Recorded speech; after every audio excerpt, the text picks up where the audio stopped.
मसीह यीशु में तमाम देखने और सुनने वालों की सलामती हो।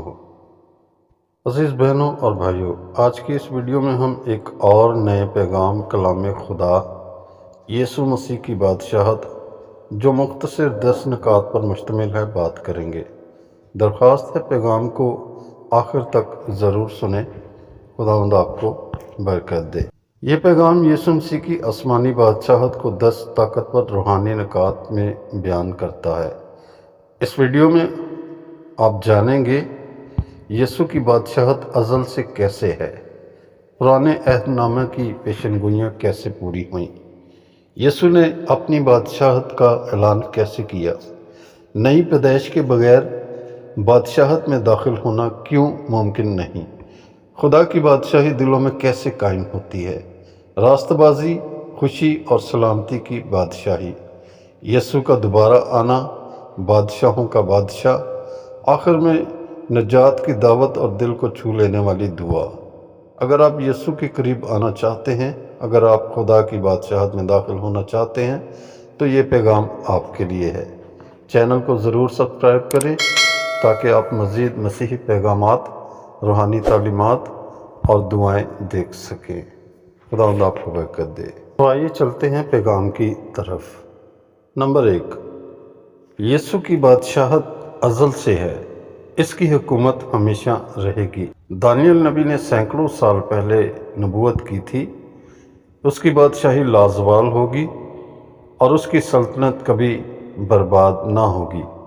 दानियल 2:44 आयत ये बताता है कि मसीह की बादशाहत किसी इंसान ने नहीं बनाई, ये आसमानी बादशाहत है जो अज़ल से है और अबद तक रहेगी। नंबर 2, मसीह की बादशाहत का ऐलान पैदाइश से पहले हुआ। यसाया नबी ने फरमाया, उसकी हुकूमत और सलामती का कोई अंजाम ना होगा, यानी उसकी हुकूमत और उसकी बादशाही का कोई अखीर ना होगा। यसाया 9:7 आयत ये ऐलान उस वक्त हुआ जब मसीह अभी दुनिया में नहीं आया था। इससे ज़ाहिर है कि यीशु की बादशाहत खुदा के अज़ली मंसूबे का हिस्सा थी। और नंबर 3, यीशु दुनिया में बादशाह होकर पैदा हुआ। फरिश्ते ने मरियम से कहा, खुदावंद खुदा उसे उसके बाप दाऊद का तख्त देगा और उसकी बादशाही का कभी खात्मा ना होगा। लूका 1:32 और 33 आयत यानी यीशु के आने का मकसद ही बादशाहत कायम करना था, लेकिन तख्त पर नहीं, दिलों पर। और नंबर 4, यीशु की बादशाहत दुनियावी बादशाहत नहीं। यीशु ने साफ कहा, मेरी बादशाही इस दुनिया की नहीं। यूहन्ना 18:36 आयत में दुनिया की बादशाहतें ताकत, फौज, तलवार से चलती हैं, लेकिन मसीह की बादशाहत सलीब, मोहब्बत, कुर्बानी और सच्चाई से कायम हुई। और नंबर 5, मसीह की बादशाहत दिल के अंदर कायम होती है। मेरे अज़ीज़ों, यीशु ने फरमाया, खुदा की बादशाही तुम्हारे दरमियान है। लूका 17:21 आयत में खुदा की बादशाही किसी इमारत, किसी शहर या किसी मुल्क में महदूद नहीं, ये दिल की तख्त गाह है। जिस वक्त इंसान खुदा की मर्ज़ी के आगे झुकता है, वहीं बादशाहत शुरू हो जाती है। और नंबर 6, नई पैदाइश के बगैर बादशाहत में दाखिल नहीं हुआ जा सकता। यीशु ने निकोदेमुस से फरमाया, अगर कोई नई पैदाइश ना पाए तो खुदा की बादशाही को देख नहीं सकता। यूहन्ना की इंजील 3:3 आयत में यानी बादशाहत का दरवाज़ा दौलत, शोहरत, ओहदा या ख़ानदान नहीं, बल्कि दिल की तब्दीली, तौबा और रूहानी नई ज़िंदगी है। और नंबर 7, यीशु की बादशाहत रास्तबाजी, खुशी और सलामती से भरी है। पौलुस रसूल कहता है, खुदा की बादशाही खाने पीने की चीज़ों पर मौकूफ़ नहीं, बल्कि रास्तबाजी, सलामती और रूह कुद्दस की खुशी में है। रोमियो 14:17 आयत जहाँ मसीह की बादशाहत होती है, वहाँ नाउमीदी नहीं रहती, वहाँ दिल में सलामती आती है, गुनाहों से आज़ादी आती है, अंदरूनी खुशी बहना शुरू हो जाती है। और नंबर 8, यीशु बादशाह बनकर दिलों को आज़ाद करता है। पुराने अहदनामे में कहा गया था, مسیح قیدیوں کو آزادی دے گا۔ یسایہ 61 باب۔ یسوع نے جب ناصرت کے عبادت خانہ میں یہی آیت پڑھی تو فرمایا آج یہ کلام پورا ہوا۔ لوکا 4 باب 21 آیت میں۔ یعنی یسوع کی بادشاہت میں داخل ہونے کا مطلب ہے زنجیروں کا ٹوٹ جانا، پرانے بندھنوں کا ختم ہونا اور نئی زندگی کا آغاز۔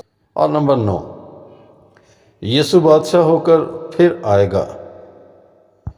مکاشفہ کی کتاب میں لکھا ہے وہ بادشاہوں کا بادشاہ اور خداوندوں کا خداوند ہے۔ مکاشفہ 19 باب اور 16 آیت میں۔ میرے عزیزو، ایک دن وہ جلال کے بادلوں پر آئے گا، فرشتوں کے لشکروں کے ساتھ، اور ہر آنکھ اسے دیکھے گی۔ اس دن اصل فیصلہ ہوگا ہم نے اس کی بادشاہت کو دل میں قبول کیا تھا یا نہیں۔ اور نمبر 10، عزیز بہنوں اور بھائیوں، آج فیصلہ کرنے کا وقت ہے۔ بادشاہت کا دروازہ آج کھلا ہے۔ میرے عزیزو، آج خدا کا کلام آپ کو بلا رہا ہے۔ یہ موقع روز روز نہیں ملتا۔ آج یسوع یہ کہہ رہا ہے، دیکھ میں دروازے پر کھڑا کھٹکھٹاتا ہوں۔ آج اسی لمحے آپ یسوع کی بادشاہت کے لیے اپنے آپ کو تیار کر سکتے ہیں۔ مت کہیں کل، مت کہیں کہ بعد میں۔ کل کا وعدہ کسی کے پاس نہیں۔ آج خدا کا فضل آپ کے دروازے پر ہے۔ آج یسوع آپ کے دل کی بادشاہی چاہتا ہے۔